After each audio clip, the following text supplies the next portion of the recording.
ওয়াইসাল করনি নবীর যুগে কালেমা পড়ে মুসলমান হয়ে গেছে। নবীর কাছে খবর পাঠাইছে, নবী গো আপনার চেহারা দেখে জীবনটা ধন্য করতে চাই। নবী পাল্টা খবর পাঠাইলেন, ওয়াইসাল তোমার ঘরে কে আছে? ওয়াইসাল করেনি ডাক দেখে, নবী আমার ঘরে একমাত্র বৃদ্ধ মা আছে, হাঁটতে পারে না, চলতে পারে না, খাইতে পারে না, আমি ছাড়া আর কেউ নাই। নবী আমার জানায় দেয়, ওয়াইসাল করনি রে, আমি নবীর সাক্ষাৎটা তোমার জন্য জরুরি না, তোমার জন্য জরুরি হলো তোমার মায়ের পাশে থেকে খেদমত করা। আল্লাহু আকবার। তুমি তোমার মায়ের খেদমত করো।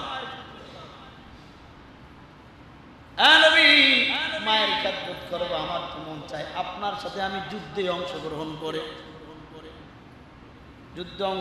করে সাহাবীর খাতায় আমি নাম লেখাইতে চাই, শহীদের মর্যাদা অর্জন করতে চাই। নবীজি জানায় দিলেন, ওয়াইসাল করনি রে, শহীদ হওয়ার চাইতো মায়ের খেদমত করাটা অনেক মর্যাদা।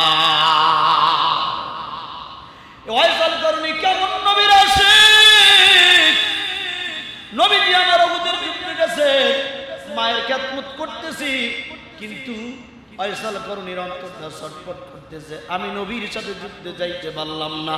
ওয়াইসাল করনির কানে আওয়াজ, নবীজি সাল্লাল্লাহু আলাইহি ওয়াসাল্লাম উহুদের যুদ্ধে যাইয়া দান মোবারক শহীদ হয়ে গেছে। ওয়াইসাল করনি এমন পাগল, মায়ের খেদমতের জন্য নবীর দরবারে আসতে পারে নাই, কিন্তু কানে আওয়াজ গেছে উহুদের যুদ্ধে নবীজি সাল্লাল্লাহু আলাইহি ওয়াসাল্লামের দান মোবারক শহীদ হয়ে গেছে। ওয়াইসাল করনি নবীর প্রেমে পাগল হইয়া দাঁত ভাঙ্গা শুরু করেছেন। একটা দাঁত ভাঙছে, আবার চিন্তা করলো নবী কোন দাঁতটা ভাঙছে আমি তো জানি না, আর একটা দাঁত ভাঙ্গা শুরু করছে, দুইটা দাঁত ভাঙছে, এরপর মনের মধ্যে শান্তি নাই, নবীর আমার কোন দাঁতটা ভাঙছে, সামনে না উপরে, মারির দাঁত না সামনের দাঁত, এইভাবে চিন্তা করতে করতে ওয়াইসাল করনি রাহমাতুল্লাহ আলাইহি তার মুখের সমস্ত দাঁতগুলো ফেলে দিয়েছে, শুধু নবীর প্রেমে পাগল হইয়া একটা দাঁত তার মুখের মধ্যে রাখে নাই, কারণ সে জানে না উহুদের যুদ্ধে নবীজি সাল্লাল্লাহু আলাইহি ওয়াসাল্লামের কোন দাঁতটা শহীদ হয়ে গেছে। আল্লাহু আকবার। এটাই বলা হয় আশিক রাসূল। নবীর প্রেমে ওয়াসাল করুনি দ্বন্দ্ব ফেলে দেয়, আর আমাদের দেশে ভণ্ড আশিকরা নবীর প্রেমে দাড়ি কামাইয়া সব ফেলে দেয়। কথা কোন ঠিক কিনা? এই ওয়াসাল করুনি আশিক দ্বন্দ্ব আতুর দিয়া পিটাইয়া সব ভাঙছে, আর ওই নবী ডাক দিয়া কয়, কলি যে ব্যক্তি গালের মধ্যে ফুল লাগাইলো, বেলেট লাগাইলো, ও যেন আমি নবীর কলিজায় ফুল লাগাইলো, তুমি কেমন আশিক হইলা, নবীর প্রেমে দাঁত তো দূরের কথা, দাড়িটা পর্যন্ত রাখতে পারলা না। ঠিক কিনা? এগুলা ওয়াইসাল করনি একটা দাঁত রাখে নাই। কার প্রেমে? নবীর প্রেমে। আল্লাহর নবী মুহাম্মদ রাসূলুল্লাহ সাল্লাল্লাহু আলাইহি ওয়াসাল্লাম ইন্তেকালের পূর্বে দেখেন একটা দাঁত রাখে নাই, নবীজির সাক্ষাৎও পায় নাই। কেন পায় নাই? মায়ের খেদমতটা করছে, কত দাম আল্লাহ বাড়ায় দিছে। ইন্তেকালের পূর্বে আল্লাহ তাআলার পয়গম্বর মুহাম্মদ রাসূলুল্লাহ সাল্লাল্লাহু আলাইহি ওয়াসাল্লাম ওমর রাদিয়াল্লাহু তাআলা আনহুকে ডাক দিয়েছেন, এই ওমর, ওমর একজন জান্নাতের সার্টিফিকেট প্রাপ্ত খলিফা, নবীর প্রেমে পাগল হয়েছে, কালেমা পড়েছে, আল্লাহর নবী ঘোষণা করেছেন ওমর তুমি জান্নাতি। ওই জান্নাতের সার্টিফিকেট প্রাপ্ত ওমর রাদিয়াল্লাহু তাআলা আনহুকে ইন্তেকালের পূর্বে আল্লাহর নবী ডাক দিয়া কয়, ওমর শোনো, আমার একজন পাগল আছে ওয়াইসাল করনি, তার মার খেদমতের জন্য আমি নবী আমার কাছে আসতে বারণ করছি, তার মার যখন ইন্তেকাল হয়ে যাবে তিনি কিন্তু আইসা আমি নবীর রওজার পাশে পাগল হয়ে যাবে। ও ওমর, ওয়াইসাল করনিকে তুমি যদি তোমার জীবদ্দশায় পাও, আমি নবী তার জন্য একটা হাদিয়া রেখে গেলাম, হাদিয়াটা তুমি ওয়াইসাল করনির কাছে পৌঁছাইয়া দেবা। হাদিয়াটা হলো আমার নবীর গায়ের জুব্বা মুবারক। চারজন খলিফা জান্নাতের সার্টিফিকেট প্রাপ্ত আবু বকর, ওসমান, আলী, একজন কোন নবীজি গায়ের জুব্বা মুবারক দেওয়ার জন্য বলেন না, নবীজি ওমরকে বললেন, ওমর আমার এই জুব্বা তোমরা কেউ পাবা না। এই জুব্বা পাবে আমি নবীর আশিক সন্তান, তার মায়ের খেদমত করেছে, তার মায়ের খেদমতে আল্লাহ এত সন্তুষ্ট, আমার কাছে হয়ে এসেছে আমার জুব্বাটা যেন আমি ফয়সাল করুণীকে হাদিয়া দান করি। আল্লাহু আকবার। ফয়সাল করুণীর মা ইন্তেকাল করেছেন, নবীজিও দুনিয়া থেকে বিদায় হয়ে গেছে। এরপরে এখন আর তো মা নাই, মায়ের খেদমত করার সুযোগ নাই। ফয়সাল করুণী দৌড় মারছে, মদিনায় চলে আসছে। আয়েশা করতেছেন নবীর রওজা কোথায়? নবীর প্রেমে পাগল যতক্ষণ পর্যন্ত নবীর রওজার পাশে না দাঁড়াবে, নবীজিকে দাঁড়াইয়া সালাম না দেবে, ফয়সাল করুণী অন্তর ঠান্ডা হবে না। ঘুরতেছে ঘুরতেছে, আল্লাহর নবী তো নমুনা বলে দেয়া গেছে, ও মত ফয়সাল করুণীকে আমার জুব্বা দান করবা, আমার জুব্বা হাদিয়া দেবা। এরপরে আর একটা কথা বলছে, ফয়সাল করুণী থেকে তুমি দোয়া নেবা এবং আমার উম্মতের জন্য দোয়া চাইবা।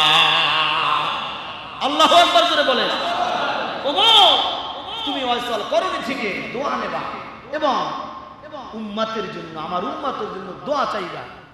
জিকির করি লা ইলাহা লা ইলাহা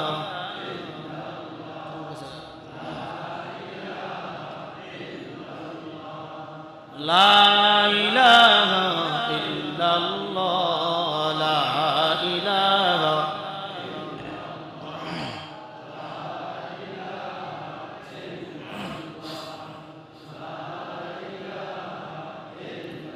লা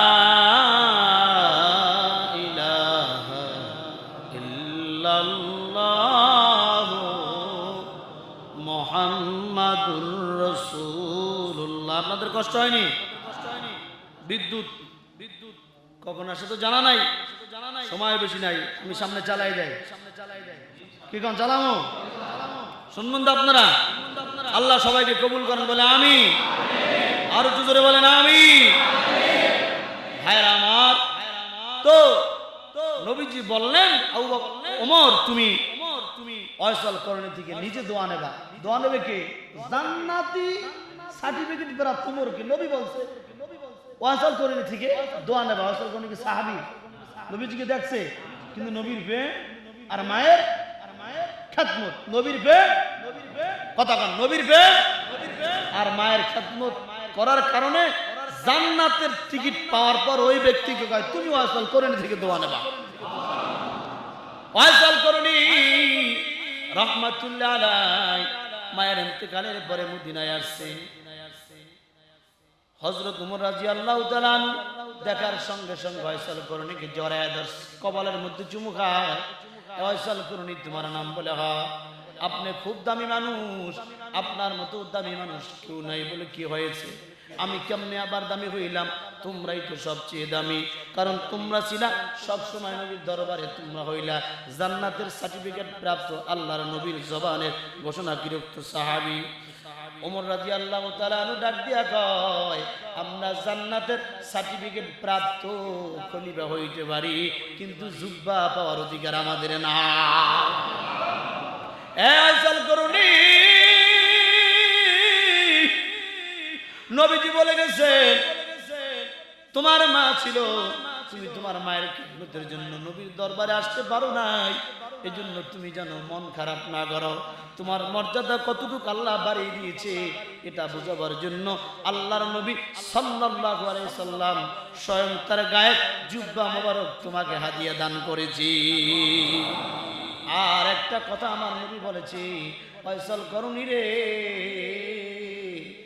আমার জন্য দোয়া করবা। আর নবী তার উম্মতের জন্য দোয়া চেয়েছেন বলে আমার নবী, আমি এমন কি হইলাম যে আমার কাছে নবী তার উম্মতের জন্য দোয়া চেয়েছেন। আল্লাহ নবী জানায় দিয়েছে, যেই শরীর, যেই হাত, যেই বডি মায়ের খেদমত করে, যেই জবান দিয়া মায়ের খেদমত হয়, যেই জবান দিয়া ইনকামকৃত, যেই শরীর দিয়া ইনকামকৃত টাকা পয়সা মায়ের খেদমতে লাগে, ওই শরীর, ওই জবান আল্লাহ এত দামি বানায় দেয়, ওই ব্যক্তি দোয়া করলে আল্লাহ দোয়া কোনো সময় ফিরায় না। এই জন্য ফয়সাল করুণী তুমি একজন মায়ের খেদমত করনেওয়ালা সন্তান, তুমি আমার আল্লাহকে রাজি করনেওয়ালা একজন সন্তান। এই জন্য তুমি যদি আল্লাহর কাছে আমার জন্য দোয়া করো, আল্লাহ কবুল করবে। আল্লাহর নবী উম্মতের জন্য যদি দোয়া করো, আল্লাহর নবী তোমার দোয়া কবুল করবে। ও দুনিয়ার উম্মত, যুবক ভাইয়ের আমার বিরুদ্ধ বাবাজিরা, তাহলে আমি যেই কথাটা বুঝাইতে চাই, আল্লাহর ইবাদত করার পরে খেদমত, এরপরে আল্লাহর ইবাদত করার পর সেবা শুশ্রূষা সৎ ব্যবহার পাবে বাপ মা। এটা কার নির্দেশ? আরো জোরে দুহাত তুলে বলেন, কার নির্দেশ? কিন্তু দুঃখ পরিতাপের বিষয় হলো এই সন্তান, অনেক সন্তান নামাজ পড়ে, রোজা রাখে, দাড়ি আছে, সব আছে, কিন্তু পিতামাতার সাথে সম্পর্ক নাই। কথা বলেন ঠিক কিনা? পিতামাতার সাথে সম্পর্ক নাই। অনেক পাগড়িওয়ালা আছে, টুপিওয়ালা আছে, দাড়িওয়ালা আছে, দান করে, সদকা করে, মসজিদ বানায়, মাদ্রাসা বানায়, অথচ এই সন্তানেরই বাপ এবং মা গ্রামে অনেক কষ্টের মধ্যে আছে, বছরে একবারও খবর নেয় না। আছে না নাই? জোরে বলেন, আছে না নাই? আল্লাহ এই সন্তানদেরকে বোঝার মতো তৌফিক দান করেন। ও সন্তান, যাদের পিতামাতা আছে ভালো সম্পর্ক নাই, খোদার কসম, নামাজ, রোজা, হজ, যাকাত, সিজদা ততক্ষণ পর্যন্ত কবুল হবে না যতক্ষণ পর্যন্ত তোমার পিতামাতা তোমার উপরে সত্য সাক্ষী, সন্তুষ্ট হওয়ার সাক্ষী না দেবে। ঠিক কিনা বলেন? কারণ পিতামাতার দোয়া যেইভাবে কবুল হয়, বদদোয়া ওইভাবে কবুল। Action, direct action. পীর সাহেব দোয়া করলে কবুল হবে এরকম কোন সার্টিফিকেট, ইমাম সাহেব দোয়া করলে কবুল হবে এরকম কোন সার্টিফিকেট, পীরের দরবারে 10টা 11টা গরু বৎসরে পাঠাইলে কবুল হবে এমন কোন সার্টিফিকেট। কিন্তু বাপ আর মা জবান দিয়ে যদি দোয়া করে 100তে 100 ওই দোয়া কবুল করবেন কি? এই জন্য সন্তানের দল, যাদের পিতামাতা আছে, যে কথাটা আমি পূর্বে বলেছিলাম পিতামাতা আছে তো জান্নাত ঘরে আছে। এখন দলিল করে নাও, দলিল করার সময় আছে, রেজিস্ট্রি করার সময় আছে। যে পিতামাতা মইরা যায়, রেজিস্ট্রি করার আর সুযোগ নাই, পিতামাতাকে সন্তুষ্ট করার আর সুযোগ নাই। এই জন্য অনেক ভাইরা এখানে আছেন, অনেক যুবক ভাইরা আমার এখানে আছেন, আপনাদের বিভিন্ন ডিস্ট্রিক্টে বাড়ি, কারো বাড়ি বরিশাল, কারো বাড়ি রংপুর, কারো বাড়ি ময়মনসিংহ, বিভিন্ন জায়গায় আপনারা অনেক সময় এরকম থাকতে পারেন যে পিতামাতার সাথে রাগ কইরা এখন বউ নিয়ে এখানে মিলে চাকরি করতেছেন বা বিভিন্ন কাজ করেন, ভাড়া থাকতেছেন। আপনার মা ধুকে ধুকে গ্রামে কষ্ট করতেছে, হঠাৎ করে এমন একটা দুর্ঘটনা আসতে পারে আপনার জীবনে, পরে আপনি শেষ হতে পারেন। ঠিক কিনা ধরে বলেন? এই জন্য সাবধান, এখনো সুযোগ আছে, এখনো সুযোগ আছে। পিতামাতা ঘরে আছে, মাপ চান। কিন্তু কারণ নাই, আমার কথা বলতে কষ্ট হয়, আপনাদেরও পিছনে আওয়াজ ঠিক মতো যায় না। তো এতটুকু আমি আজকে বুঝাইতে চাই, আল্লাহর ইবাদত তখনই কবুল হবে পিতামাতা জীবিত থাকা অবস্থায় যদি পিতামাতার খেদমত করে, পিতামাতা যদি সন্তুষ্ট থাকে। আল্লাহ তাআলা আমাদেরকে আল্লাহর ইবাদত করার পাশাপাশি পিতামাতার খেদমত মৃত্যু পর্যন্ত করার তৌফিক দান করেন, পিতামাতার সাথে সুন্দর আচরণ করার তৌফিক দান করেন। ওয়া মা আলাইনা ইল্লাল বালাগ। আসসালামু আলাইকুম।